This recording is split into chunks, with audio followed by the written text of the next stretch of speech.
අයියේ මොකද වෙන්නේ? ඔයාට මේ සෑහෙන මහන්සි වගේ. මාර මහන්සි. මල්ලි නම් මුළු කුඹුරටම පොහොර ගහලා සැහැල්ලුවෙන් ඉන්නවා වගේ. ආයෙත් අහලා. මම පාවිච්චි කරන්නේ ලයික පොහොරනේ.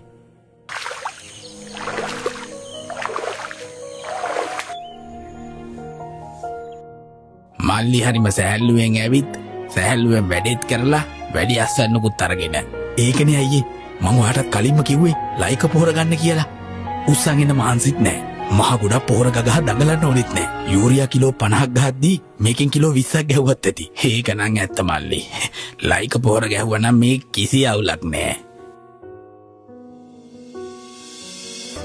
අඩු මාත්‍රාවකින් වැඩි අස්වැන්නක් ලබාගත හැකි රටම පෝෂණය කරන ගොවිද ඇතට like top green Lanka holdings private limited ආයතනය වෙතින් ගෙන්වා බෙදාහරින නයිට්‍රජන් සහ සල්ෆර් එකතුව ඔබ වෙතට ගෙනේන ලයික සියලුම වගාවන් සඳහා යූරියා වෙනුවට භාවිතා කළ හැක.